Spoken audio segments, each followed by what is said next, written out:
All right. So, welcome to part 2 of this week's Comic Books on TV, first week of December 2015. So this is Hunter, and Ford is the cough machine over there you're hearing. We've just last time finished talking about the Heroes Join Forces team up from Arrow and The Flash on CW. So now for the second half of the episode, we're going to do Supergirl, Gotham, and S.H.I.E.L.D. What do you want to start with, Ford? I wanted to start with Gotham, but I seem to have lost my notes for that show. So, well, I will start with Supergirl then and give you time to try and get your thoughts together for Gotham. So, Supergirl, Red Tornado. That was awesome to see. It definitely wasn't a perfect rendition of the comic book character. You know, it looked a little more like Vision with a super humanoid face and like a synthetic human as opposed to a robot, which is what Red Tornado looks like, with a more of an Iron Man mask for a face than a Vision look. You're right on two things, which is they went away from Vision, which was, remember, before Supergirl aired, I was like, we have Vision and we have Red Tornado. They're created by the same character, by the same creator, like when he left one shop to go to the other. But I don't think he looks robotic or humanoid. He looks like he's made of clay. He does. That's true. I just meant his facial definition as opposed to Red Tornado from the comics. But you're right. He does not look, when I said humanoid, once again, also referring to his face. Because you're right. He doesn't look normal. He looks, clay's the word to describe it. He looks very, that color, that texture, kind of bulky. He looks kind of clayish. That's good. Yeah, I mean, and also the red isn't like, the old Super Friends Red Tornado was like bright red and yellow. And this guy's, you're wearing a Redskins shirt. He's almost a burgundy tornado. Yeah, you're right. And I think part of that is because Gem, essentially like the Saturn Martian, where, he's the bread guy with the thing on his head. He's coming in the next few weeks, or maybe he's introduced in this episode. I'm not sure. But either way, he's bright effing red. So maybe they didn't want to have two like bright red dudes, and they wanted to vary the color up. I can see that. What's that guy's fucking name? For language. What? What's that guy's name with the not a Mazo? It's with a thing in his head. What's that? I thought his name was Gem. Isn't that guy's name is Gem? No. There's some, and maybe he's a different character then, but there's a famous alien character, is all red, has the big gem in his forehead, and I'm zoned out on his name. Doesn't matter. So I decided in this episode, I really love Ally McBeal, or Cat Grant. I love her kind of her feminism mixed with girl power and the whole, coming back, the whole speech she had at the beginning, like, what's wrong with being a girl? Like, I'm a woman, I'm successful, I'm cool, I'm young, I'm fun. I just think she has a good vibe, and she brings a cool sensibility to the show that I really dig. Yeah, now I have to ask, this is kind of stupid. Her name is Cat Grant. That's a comic character, right? Yep. She was always just Lois's like bitchy counterpart at the Daily Planet, or the girl who was hitting on Clark at the Daily Planet. She was always at the Daily Planet, and she was always kind of the bitchy dumb blonde. This version of her is much more interesting. There were times in the 90s where she finally became more than that, but she was never more than a side character or a peer at the Daily Planet. Although, I guess the most interesting thing about her, for me, was her son was kidnapped and abused or murdered by the Toy Man back in the 90s. I read that story. That's a really famous story. Yeah. Okay. That was a sick one. That's a really famous story for sure. Who wrote that Superman run? Is that Mark Wade? What? No, Wade was on Flash. Well, actually, there was 3 different books, so Wade might have been doing one. I know Jurgens was big on one, but I don't remember who was doing the other 2. Okay, well, I know that story. It's been collected a few times. Now, does Cat Grant have a brother named Ted by any chance? No, at least to my knowledge, they have never been. It was never been implied they were related. And in the current and regular continuity, Ted would be older anyway because he's JSA or uncle. Uncle, yeah. No, it would be interesting to have, and a cool chance to have a an intro, but I don't believe that's ever been a thing. So before we move off of Supergirl, it was a a B+ episode, which is where this show I think is going to settle at. What was I forgot. What I thought it was actually. I thought that the fact that it had Red Tornado at all and cool effects and did a good job with them, had Dr. T.O. Morrow, was big. I was kind of surprised they killed Dr. Morrow, being that he also creates the Amazo robot and not the Metal Men, but I think something else, maybe Metallo. I don't know. I believe he creates another big DC villain, robot group. But man, the biggest thing to me, I just jump out, was the end when after the whole lesson how to control her anger and use her anger and learn to face what's inside of her, which by the way involved that punching bag scene, which was great. It was well acted, great, well played emotionally, and just seeing the dichotomy of him playing a bag and then her just punching a car and punching the engine through the other side of a car. It was really well done. It was cool. It was funny. And then she comes out and she's fighting the Red Tornado at the end. And when she does the heat vision and then she steps into it and like starts screaming, like it looked right out of the comic. It looked way less silly than I think it would on a lot of shows with a lot of actresses, especially an actress who's asked to play silly teenage girl for half the show. She pulled that off, and it looked like she was mad and she looked angry and ballsy. It was cool. Yeah, she's having a great. I mean, it feels like this girl is having a blast, like as this character, which is like half the battle. I mean, if you're not gonna have fun with it, there's almost no point to it. I mean, that's half the reason why I like Quentin and Joe as the just how much fun they have with their just chewing scenery on their little scenes, or Damien Dark. Now, before we move off of Supergirl, they're already starting to budge. What was that? They're already starting to budge on the can they mix with other universes thing. The light is directly behind you. You might just want to lift it up.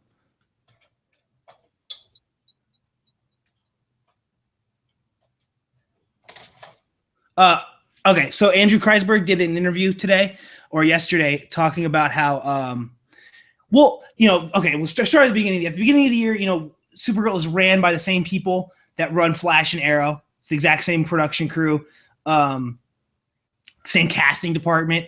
And they've said, no, we can't mix one CBS, one CW, can't ever mix those worlds. Sorry, guys. 2 months into the season of Arrow and Flash, they're like, well, we wish we could do Supergirl, but still we can't. The creator basically came out and said yesterday, was like, well, we'd really like to, but we don't know if we legally can. So he's leading towards, okay, we're going to do this if we can make this happen. That's cool. They're already like, it seems like they're already far down the line with that. And the crossover ratings for Arrow and Flash were so huge this week. Yeah. I can imagine that that they're just, I can imagine ABC and S.H.I.E.L.D. being like, can we get Charlie Cox on an episode? Right. We used to have Kristen Ritter on our own TV show here with the B in Apartment 23. Does she want to come back in for an episode? And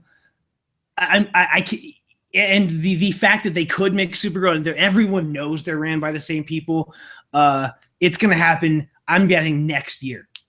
They're going to budge on this next year, or at minimum 2 years. Like if they're all on the air 2 years from now, it's going to happen. I really also like Peter Facinelli in this. I don't know who that is. As Max Lord.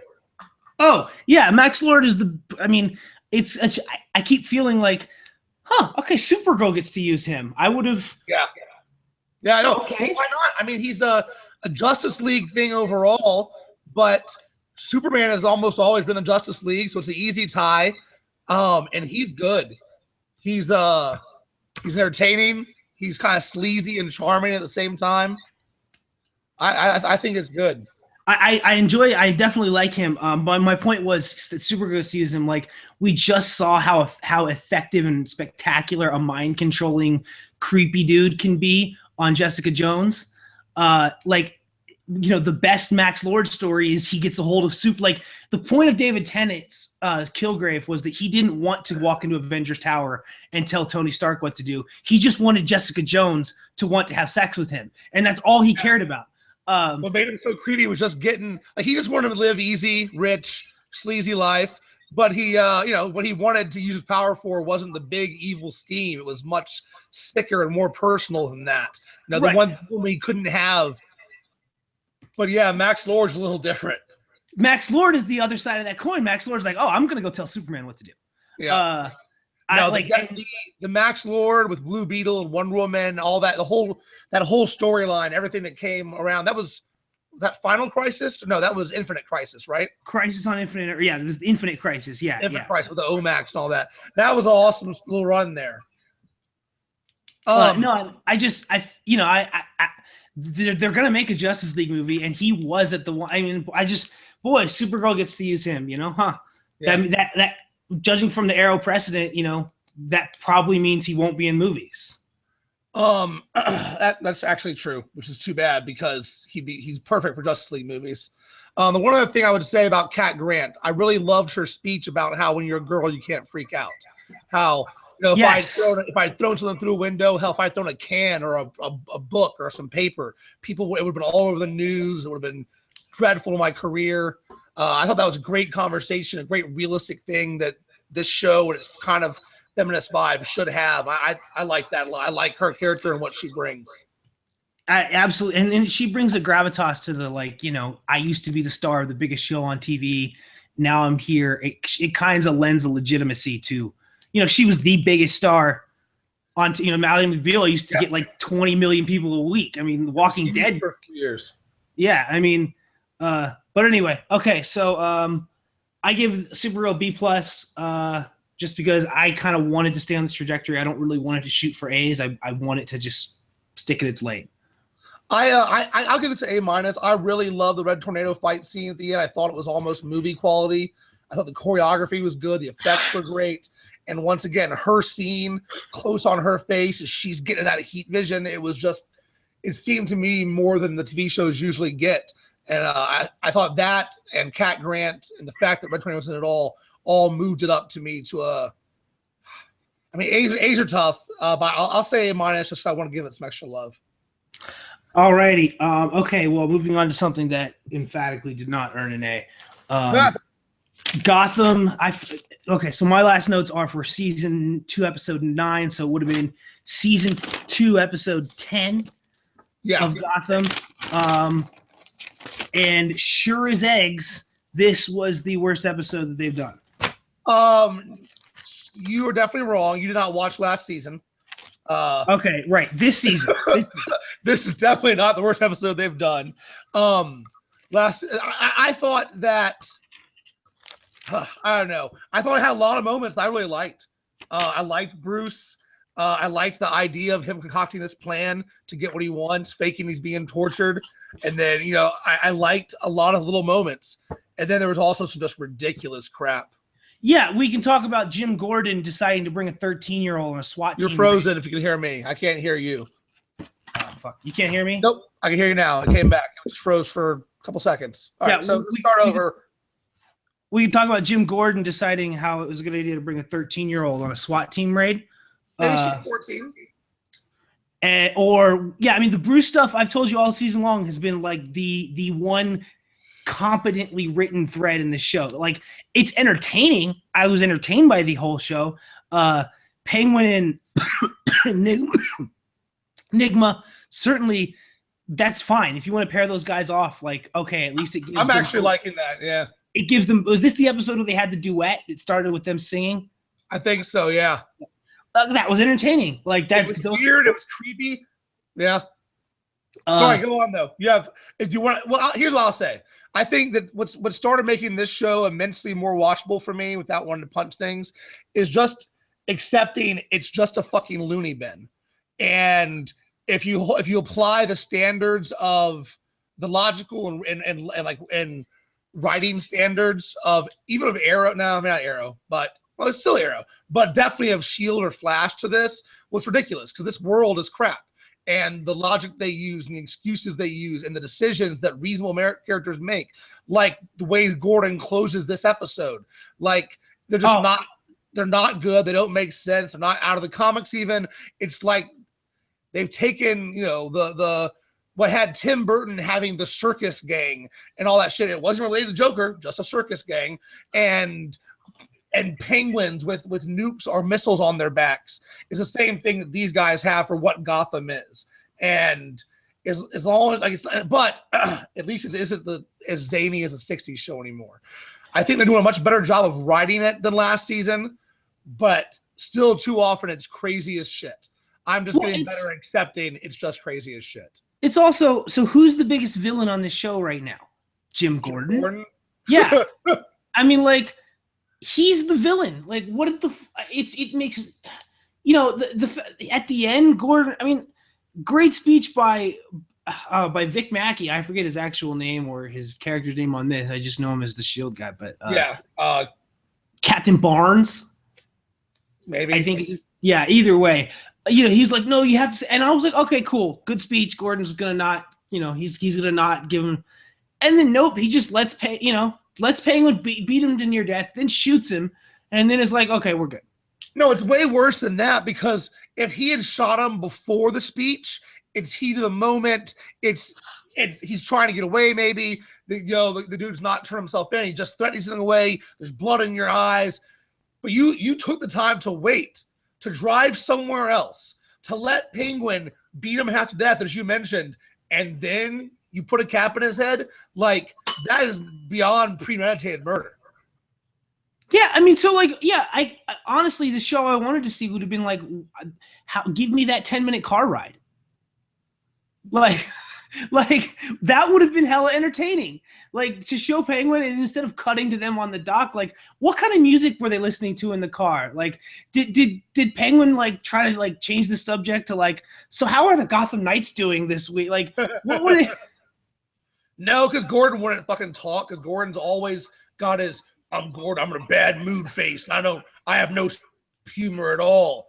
Yeah, okay. I like that actor, but I do not like his Gordon anymore. Not just after him shooting the guy, but this whole season, his Gordon has gone absolutely nowhere. He started the season by killing a guy. He's ended the first half of the season by killing a guy, and he was boring and had no emotional range the entire time in between. Well, the problem is that he can't have any character arc, right? Because Gordon ends up this exact same person just as the commissioner. Like, as a commissioner, he has heart. As Commissioner Gordon, he even has a little bit of a wry sense of humor. Like, not even just, I mean, whether you look at Gary Oldman's Commissioner Gordon, or the animated series Commissioner Gordon, or just your generally well-written Commissioner Gordon in comics, he tends to have heart and be a smart guy and want to do the right thing. But no, when he says, I gotta, kind of cross the line a little bit, he's never meant shooting a fucking guy in the head. He means letting Batman beat a guy up. But in anything where Batman's ever become a vigilante, Gordon's gone to take him down. Like, I guess why you can see their arc is he's got to learn where the line is and where he can go, and he's going to become the Gordon he's supposed to be. But I don't know how many of these murdering guys you get to walk back and become a better guy from before you're just the guy that murdered guys. No, well, like one or two, and you're done. And yeah, because so I'm glad you brought the animated series because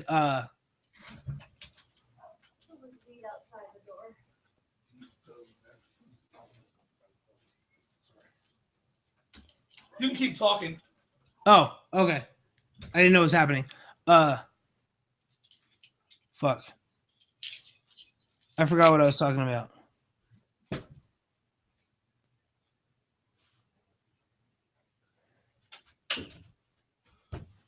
Okay, we'll have to just erase some of this. Sorry, Crystal just came home. I thought that you had to leave to go get her, but I did too. I haven't read my phone. Okay, so we're just talking about Jim, I believe. And no, okay, I actually did remember. So you brought the animated series. So this is my last thing on Gotham. Was that I feel like Donald Logue has gotten bored with his role, and he took this role because of Harvey Bullock's in the animated series, and then now he's completely bored out of his mind and is now attempting to institute a 1940s cartoon accent. Hey, boss. Gee, what do you know? Sure as eggs, boss. Talking like a gangster. I can't imagine he wrote that because that's a ridiculous line. I think that they just are writing him super boring. They don't give him much to do. I actually, but still, I like Bullock overall better than last year. Last year he was what Gordon is this year, which is a one-note pony and someone with basically no growth. This year at least he's doing things. He's changed a bit. He's evolving every now and then on positions. He doesn't do much. And you're right. The sure as eggs was a pretty stupid line, but I doubt he wrote it. I'm gonna give I prefer Donald Logue to the Gotham writers most of the time in life, so I'm gonna give him that little bit of credit and hope. Yeah, I just out of all the he would be so much better used on if he was Quentin Lance, yeah, totally. Lance, the actor who plays Lance is fine, but Logue having that kind of character, he should be the one dealing with this moral turpitude. He should be the one that maybe shot somebody and has to bounce back from it. Because in the comics, there have been where Bullock, before Gordon, did some dirty things, and then it was like his ties to those things at some point helps Gordon solve a bunch of some cases that are had to do with the corruption. But I don't know. The combination of the two right now, they're not doing a great job at all. The cop side, the whole cop story isn't great because Vic Mackey, his character has very little to do either. He just keeps saying the same damn speech over and over again. Yeah, and the fact that did he call Gordon his son this week? Yeah. Oh my God. Yes, he did. He's like he's like a son to me. You've known the dude like 2 months. Back off. All right. He's got a dad somewhere, maybe even a stepdad. Who the hell are you? That's just weird. That's what I thought too. That was just creepy. Like, also, I mean, how much older is what's his name than Benjamin McKenzie? Like, I don't know. I mean, the whole thing. Yeah, that was strange. Yeah, I heard that. Jen's like a son to me. I just want a big question mark, like WTF. Well, I mean, at the very end, we did have some hope. 2 rays of hope. The introduction of Hugo Strange and Mr. Freeze. Yes. Well, 3 things that I loved. 1, the body arriving to Hugo Strange's labs with the umbrella shoved down its throat. Like that was the best part of the episode. If you're gonna go balls out, you better do that because that was awesome. And you can't just be crazy for no reason all the time. Sometimes you have to have a great reason. And having an umbrella shoved down that guy's throat was a great reason. That was awesome. And then we know Hugo Strange is coming. And then we see Dr. Freeze. I read somewhere that we're gonna have an actor play Victor Freeze, but I read that he was supposed to just be on as a doctor who's something else. And apparently, nope, he's Dr. fucking Freeze. Yeah, and so what? He's going to be doing this for 20 years? Well, I mean, figure if Bruce is 12 or 13, and hopefully 14, since they made that girl dress so slutty. I've been talking about that all season. That's the creepiest thing going on all of these shows. Dude, this whole episode, she's running around like, and just it's weird. It's weird. But Bruce hopefully is at least 14, so you figure he could be Batman in 13 years. Probably not much sooner, but between like 11 and 15 years, he'll be Batman. So Mr. Freeze got to be doing this for at least over a decade before he first gets stopped by Batman. What a horrible scientist. Like, his whole thing is he wants to save his wife. Like, I figured when they cast Victor Freeze, I thought, oh, cool, we'll actually get to meet Nora.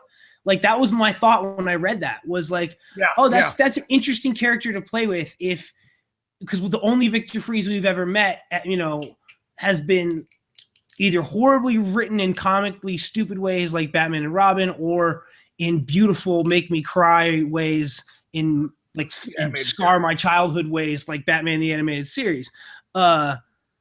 I mean, that's probably the best episode of that show they ever did, right? Yeah, totally. I mean, that is the peak. That's peak comic book television. If anybody's curious, like, all these shows are great and live action is fun, but go watch the Heart of Ice episode The first episode or something. One of the first like 3 episodes of Batman the Animated Series. Yes, yeah, I think it's called Heart of Ice, Part 1 and 2 of Batman the Animated Series, and then it's awesome. That's the best version of that's the best Batman story ever. Like fuck Frank Miller. Let's see. All right, so beyond that, I didn't have a whole lot else for Gotham. I like the way that they played Silver St. Cloud. I love the way that they had Bruce react to it, and Bruce he was smart. He knew exactly what was going on. I even liked that he kissed her at the end, gave her a chance to live, because that's what Batman would do. He's like, I still will have escape plan. I'll try and do, but just in case, I'm not going to set this girl to die. I honestly gave this episode still a B. There was enough good stuff that I would have liked to have this episode be an A-. I saw a lot, so I really liked, but there was too much crazy crap for it to not get knocked down a few pegs. I just feel like when literally, like, was this episode as well written as? I mean, I don't even this. I was just oh my god. Okay, I'll give it a C, and just to be nice. I basically feel like Jim Gordon is becoming a terrible storyline, terrible character, terrible person. And if you take his story arc out of the show, I thought this show was a nice, solid B+, A-. But I think that Gordon knocks it all the way down to a B-. Yeah, I mean, you're right. The Bruce stuff and the Penguin stuff were actually pretty entertaining. It was just the Gordon stuff, which is just. But he's a lot of it. He's the star, so you're right. It's still a significant bunch of crap. And I will officially admit I was wrong. He wouldn't have made a horrible Captain America. Way to go, Marvel, for not casting him. Yeah, you're right. It's too bad. I really like that actor. I like Mackenzie, but this sucks. Okay, so finish up. I've got a little bit of time left. Let's knock out S.H.I.E.L.D. Give me your big. Unless you had a closing thought on Gotham, just totally okay. No. S.H.I.E.L.D. Season 3, episode 9. Closure. I really, really wanted the Arrow Flash crossover to be like the coolest thing I've ever seen, and in some ways it was, but I kind of think S.H.I.E.L.D. takes the week. Really? I do. I thought S.H.I.E.L.D. was great. I wouldn't go that far. I thought that Arrow was my favorite of the week. Well, my favorite episode was the Flash half of Arrow, but that wasn't a Flash. Yeah. Like, they don't get credit for that because they're writing a Flash show. Yeah. So, but I feel you. S.H.I.E.L.D. was awesome. Just the opening scene, starting out with that dinner and Ward taking her out, just cold-blooded, and watching Coulson have to watch her die. That was hardcore. And then, I mean, the episode just didn't go down. It's espionage television at its best, throwing in a little bit of superheroes here and there. Although Sky didn't do anything this episode, did she? No. I think this episode was. I mean, I'm on board for Director Mac a few episodes. That sounds pretty fun to me. Yeah, cool. But I think he's giving the go ahead for the Secret Warriors, so it's going to be her, Lincoln, and Ricky, and they're going to get their costumes and they're going to go to the other planet tomorrow. That'll be cool. That's right. Tomorrow.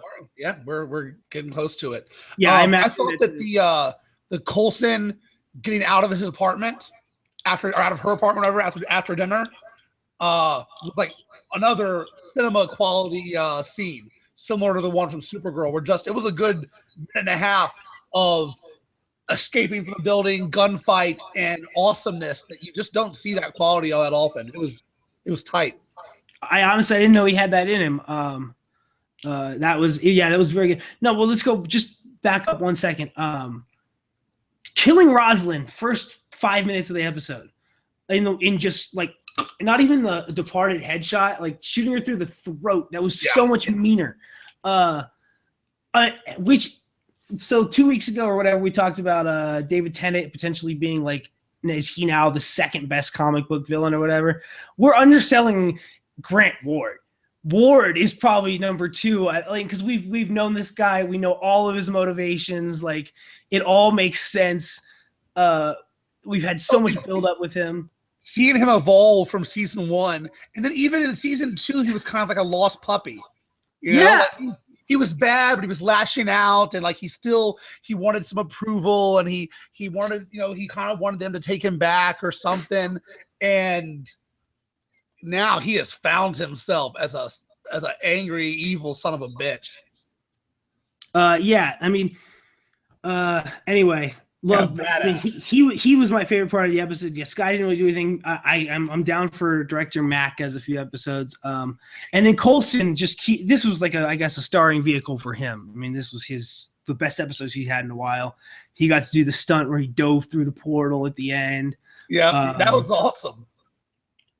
I did not expect. I didn't know that's what he was doing. I didn't know that he was aiming out of the plane and into the port. I thought he was aiming for the base or some shit. Yeah, me too. I didn't get it until it was done, and they were and like he was going through it. I had no idea what he was doing. I thought he was too late. I thought that maybe Powers Booth was sacrificing Ward. I still am not sure that if I'm Ward, I'd trust what's going on. Fuck no. You wait, shoot Coulson and then go through the portal. Yeah. So I'm pumped. I want to see next week. And dude, Coulson, yeah, he's awesome. Ward, I can't get over Ward. You're right. I have Ward is awesome written down in 3 different parts of my notes. He has got it, man. His fight scenes are awesome, and he's gotten so great at playing similar to Kilgrave type, just that creepy, mean spirited, but knows too much about you, knows your emotions, how to play with you. The way he played Coulson to get a hold of Fitzsimmons, it was a solid episode for Ward. Yeah, and I mean, I know you got to go, but so Marvel and their TV show villains so much better than Marvel and their movie villains. You're right. Like Kingpin, Kilgrave, and Ward are Marvel's 3 best villains, except for, like you said, Loki. Well, Loki's barely a villain, but also true. Even what's his name? Hail Hydra. Oh yeah, not Independence Day with the other one. No, it's Pullman or Paxton. But fuck you, man. You always do this to me. I think it's Paxton. Pullman was Independence Day, so that was Bill Paxton. Yeah. But anyway, so shit. What was I gonna say? Oh, they're casting this young Han Solo movie, right? And they're looking at people anywhere from 15 to like mid-30s when he was, when he was actually. Because I think Harrison Ford was like 32 when they cast him for A New Hope or something like that. Yeah. And we can't just cast Chris Pratt in everything. So, right. And he's already said he's not going to do it. So okay, so Chris Pratt's out. How about fucking Grant Ward? I would like to see him audition for that. Like, he has the. I don't know. I was just thinking about that because nobody really fits that like smarmy, like yet still you kind of want to root for them, cocky attitude that Han Solo had, and Ward definitely has the evil side of that. Yeah, he's got the smarmy, and the much you want to root for him. Yeah, I hope they don't kill him. That's the other thing.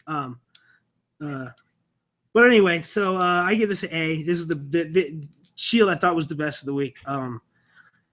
Mainly because Hawkman made me. I was disappointed in their handling of Hawkman. Really? What did you? How would you prefer Hawkman be handled? Not at all. That's what I figured. I'll give it an A. I liked Arrow better. Not gonna lie. Arrow, I thought. I did. It does it for me. I want to see more superheroes in my superheroes. Yeah, I mean, you're Arrow again. This is the whole last season. Arrow had the moments. Shield had the tightness. I totally feel that. Okay, so shorter week than usual, but this week coming up, we have what? Gotham, Supergirl. No Gotham, Supergirl, Shield, and then the CW shows. So we lost Gotham this week, and then is this the finale for everyone else? This is it's everybody else goes on. This is Shield, Arrow, and Flash's fall finale. Flash will have the Rogues. Arrow will have the Death, I believe. That's what I'm expecting. I think they're going to actually. I think they've told us that they're going to tell us who died in the Arrow fall finale on Wednesday. Yeah, if you could follow that. Okay, and That's it. I still have my bet is still Papa Lance. I say Thea because I had Papa Lance number 1, but Malcolm had that very disturbing line where he said, if anything you do results in my daughter's death, I will end your world. Yeah. We'll see. I thought that was a bit Saruman, foreshadowing. Yeah, these trees are very hard to pull down. Yeah. Okay, well, I guess we'll find out in about 48 hours. So thanks for listening in. Ford, good talking to you, and see you next week. All right.